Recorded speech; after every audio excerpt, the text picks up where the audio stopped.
Sir थोड़ा सा अपना परिचय और अपनी डेजिग्नेशन बताइए प्लीज़। जी, मेरा नाम सुशांत इंद्रजीत सिंह है और मैं सुप्रीम कोर्ट में प्रैक्टिस करता हूँ। और सर आज जो ये प्रोग्राम आयोजन किया गया है, तो इसका उद्देश्य क्या है और किस सिद्धांतों पर इस प्रोग्राम को आयोजित किया गया है?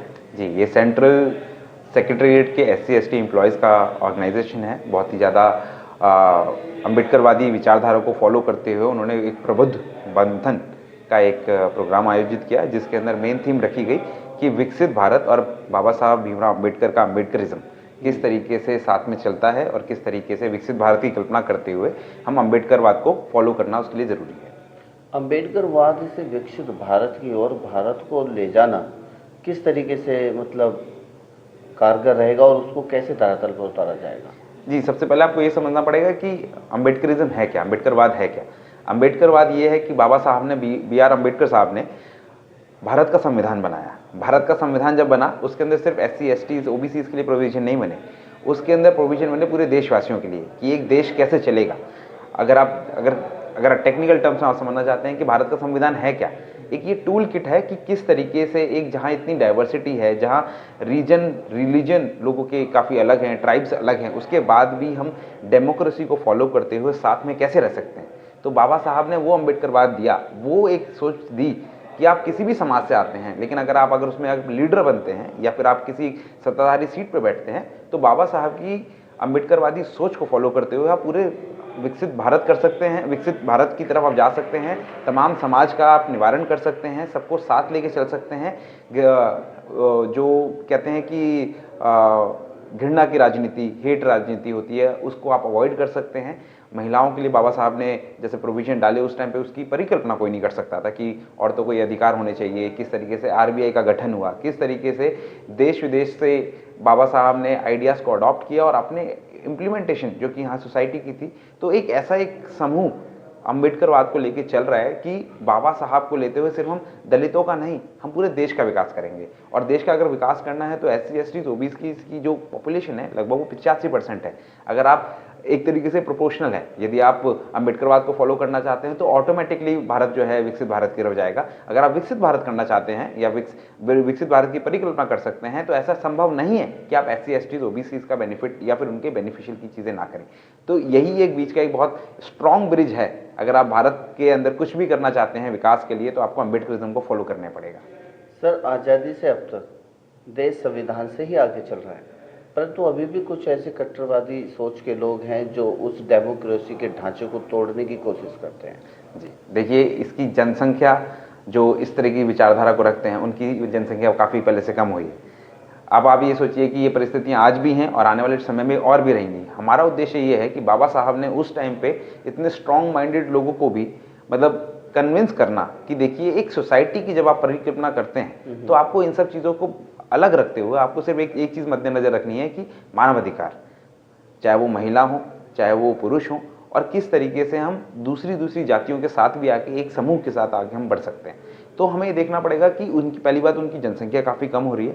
दूसरी चीज़ ये कि जो लोग समाज के अंदर मिलकर काम कर रहे हैं, चाहे वो किसी भी जाति से आते हैं, वो सभी लोग बाबा साहब को ऐसे उद्देश्य देखें कि उनका जो माइंडसेट था, अम्बेडकरिज्म जो जिस बात की बात करता है, उन फॉर्मूलाज को, उन आइडियोलॉजी को फॉलो करते हुए इन लोगों से बात करें, कन्वर्ट्स करें कि हम लोग we are a part of the society and you need to change your ideology for the betterment of the society. It's not a individual's game, it's a society's benefit. तो इस तरह के लोग अभी भी हैं जो कि रिलीजन के नाम पे, कास्ट के नाम पे एट्रोसिटीज़ होती हैं। ऐसा नहीं है कि कास्ट के नाम पे एट्रोसिटी, आज की डेट में दलितों को पानी पीने के लिए, मूछ रखने के लिए, बुलेट चलाने के लिए, घोड़ी पे बैठने के लिए मार दिया जाता है।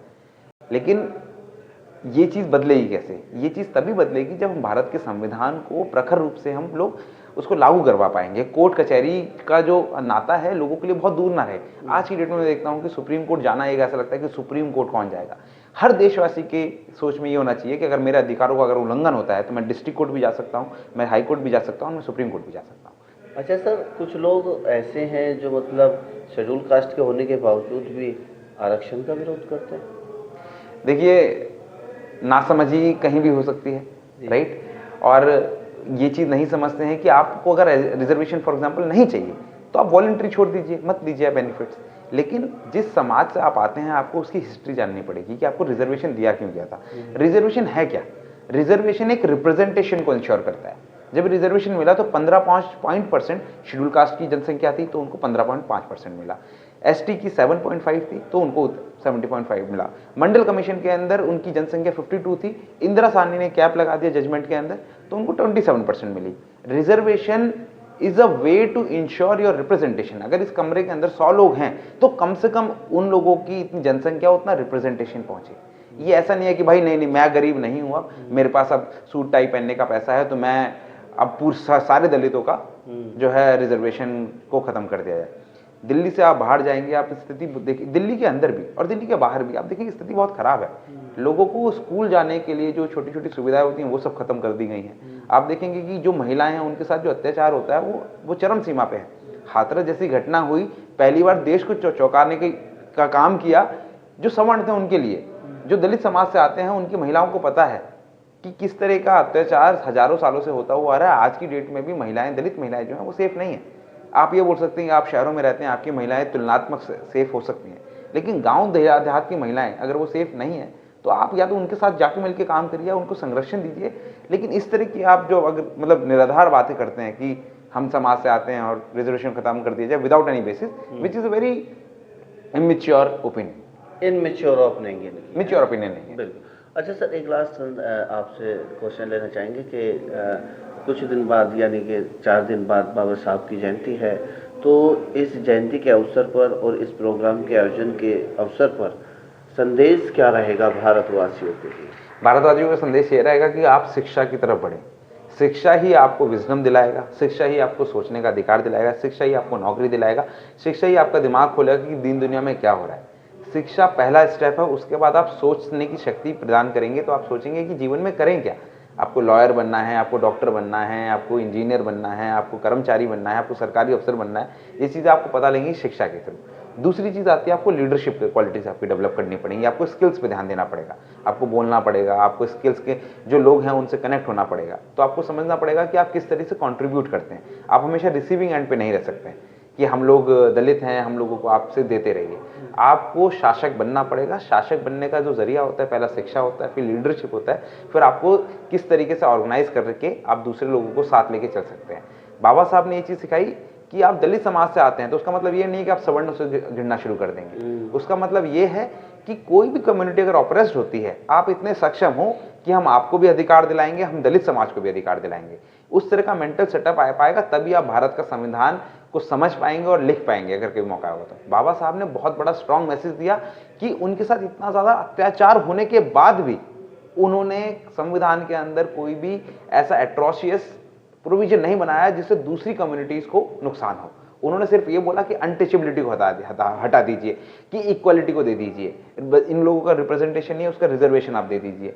मतलब सिर्फ और सिर्फ जो लोग पीछे हैं आप उनको आगे ले आइए, लेकिन जो ऑलरेडी लोग आगे चल रहे हैं उनको कभी ये नहीं बोला कि इन लोगों को एडमिशन नहीं होंगे। तो नेगेटिव राजनीति, नेगेटिव प्रोविजन, नेगेटिव इंप्लीमेंटेशन बाबा साहब ने नहीं करी। तो यही चीज़ को सोच को लेकर आपको आगे बढ़ना है। जैसे बाबा साहब ने बोला, एजुकेट, एजिटेट, ऑर्गेनाइज। पहले आप एजुकेशन लीजिए, फिर आप एजिटेट होइए कि क्या चीज़ सही है, क्या चीज़ गलत है, फिर उसके बाद आप ऑर्गेनाइज होइए सबके साथ, और फिर उसके बाद एक बेहतर देश की तरफ आप बढ़ चलिए। जैसे कि विकसित भारत की हम बात करते हैं तो विकसित भारत ऑटोमेटिकली हो जाएगा। Thank you. जय हिंद।